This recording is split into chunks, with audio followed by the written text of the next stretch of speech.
teams that are coming in during the holiday season? Yeah, I told them out there after practice today, just proud of them and the accomplishment of hosting a regional. I tried to tell them, don't get caught up with national seed, and that's, that's for the second round. You just have to focus on the first round. And I just wanted to congratulate them.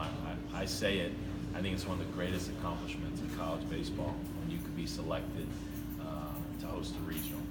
With almost 300 Division I teams, to be one of the 16, I told those guys, man, that's a great accomplishment. I'm proud of you. But let's focus on playing good baseball. Let's see who we're matched up with Friday night. Really, anything past that, and you're wasting energy and you're wasting time. Let's not get caught up. Let's just focus on what we can control, and that's who we play Friday night and get ready to play good baseball. Do you know anything about them at all? Yeah, they've got a good program.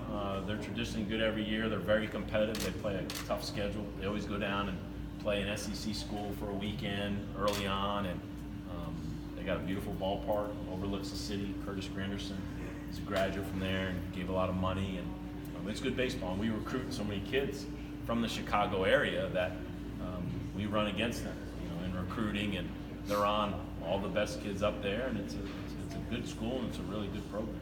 Coach, after missing hosting a regional last year, Yeah.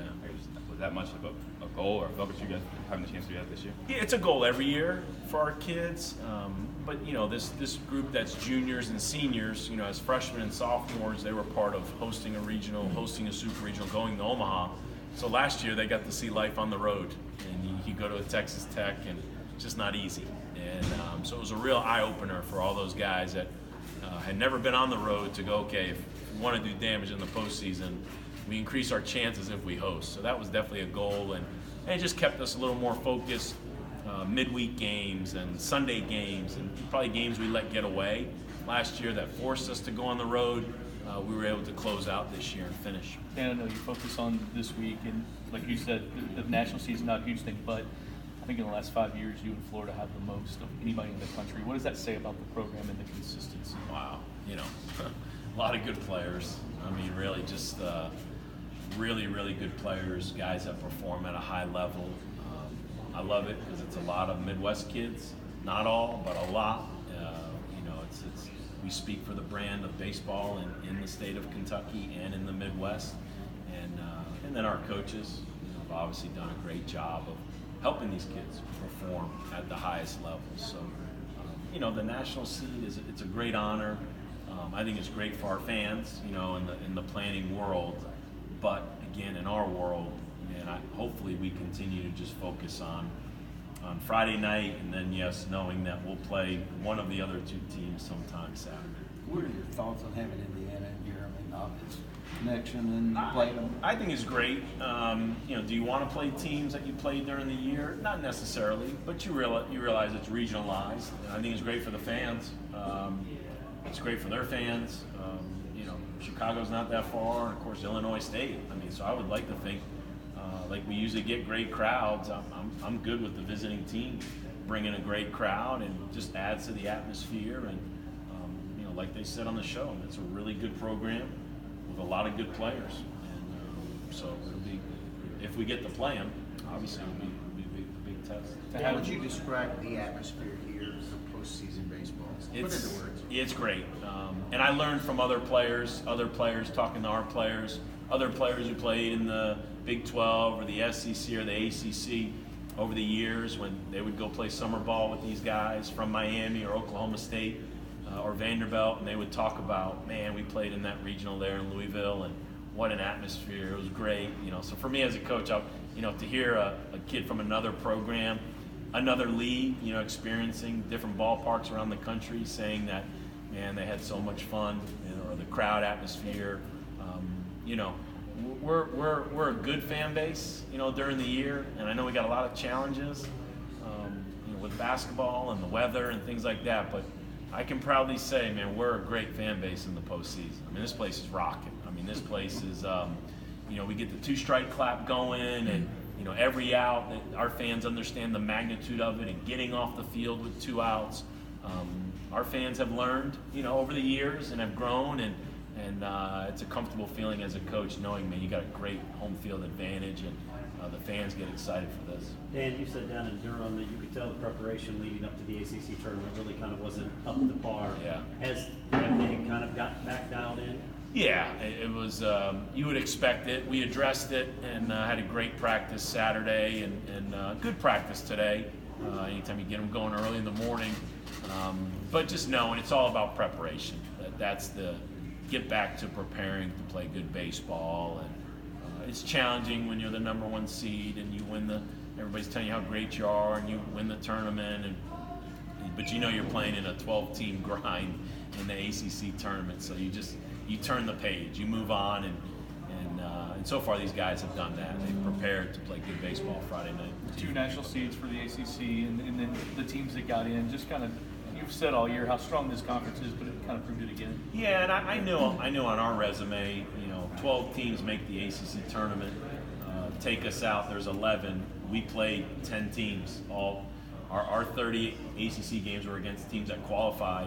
And I knew we played a really good schedule. We played the 5 SEC games. But just knowing if you could survive in our league, you should make the NCAAs. If you win, Georgia Tech and Louisville won both sides and are both national seeds. And, we argue if it's not the best baseball conference in the country, it sure is one of. And so I'm excited to see what our teams do in this postseason. Dan, obviously the tough schedule, even though what happened last weekend, obviously helped you out. No doubt. I mean, college baseball is going to be regionalized. We can only play basically everybody who's in a 3-hour radius, but we have a little flexibility early on where we'll travel in some non-conference early weekend travel. Who can we get to come in here and play? And last year we had Texas Tech in the midweek series. This year we had Ole Miss. We're going to try to play as good a schedule as we can play, but you always have to understand too, it's regionalized. I mean, you can basically only play teams within a 3-hour radius, give or take, with kids going to class and midweek games and busing, and so I think we do as good a job as you can in scheduling. Coach, you 2017 lost in the boys tournament, made a College Series. Can you learn anything from that? Take anything away from that in a similar situation? Yeah, I share history with these kids a lot, and so they know the ACC tournament's not do or die. And so sometimes it might be why we don't play as well. Believe me, I want to play well down there. I want to win it. Last year, we were 1 hit away from winning it. So next year, we'll try to be the first team to win that tournament. But, it really starts with the regular season and the resume that you put together. And so they're smart enough and they're schooled enough to know what happened last week has no bearing on who can play well in the regionals, super regionals, and ultimately who could try to win a national championship. Pitching, go ahead, I'm sorry. Like you said, you don't want to lose down there, but do you think you kind of maybe needed those, maybe not needed, Well, but just to help refocus? I wish I was that smart to intentionally try to lose or play that bad. The kids know how competitive I am, but when it happens, you feel like as a coach, okay, I got their attention now. It wasn't my plan, but when it happens, you go, man, it's a heightened awareness right now. I can get on them and they can respond better than if you just keep winning and dominating. And we said it last year when we lost. The other team won and they were giddy and they were happy and they should be. But I said, man, you lose your edge. And that team went 0-2 in the regionals last year. And so it happens all across the country. Dan, how did you approach that after the second game down there? Did you get on them a little bit, or did you? Yeah, no, I probably got on them more after the first game. After the second game, it was, all right, guys, let's pack up and get home. We got to get better. Let's address the things we need to address. And it's pretty simple. Pitching, do you plan on just going with your normal rotation Friday, Saturday, Sunday, or? No, Yeah. probably not. I think just sit down with Coach Williams, let him, look at both possible matchups, knowing you play Illinois, Chicago, and then, okay, who could you play on? Obviously, there's 2 teams that you could play on Saturday. So you can't be afraid to mix and match and move the rotation around a little bit. And because of some guys on the DL, it's been like that the past few weeks anyway. So we've had a lot of guys throwing in different spots, and the Thursday, Friday, Saturday series and the conference tournament starting on Wednesday, it kind of gets everybody a little bit out of whack. So we'll sit down and try to figure it out. Do you feel like you're as healthy as you've been in a while? Yeah, no, we're as good as we could be right now. Bennett's back, and he's thrown. He's got to run out there 2 times. Kieran threw in the conference tournament. We didn't get Poland out there, but he threw in our sim scrimmage on Saturday. So we feel like we got everybody available. No excuses here on that standpoint. What does it do for you in the postseason to have a guy like Reed who I'm sure you have quite a bit of confidence sending him out? Yeah, I mean, you got to have the horses. You can't advance to the postseason unless you got horses, and more than just Reed. I feel like with Reed and Bennett and Miller, you got 3 guys that have pitched an awful lot, a lot of weekend experience the last 2 years, 3 years for Nick, and so I feel good, about our potential weekend rotation, however we line it up, and you just got to go out there and play. You just go out there and play good baseball, make the routine plays, and let's get back to being the offensive team we've been for most of the year.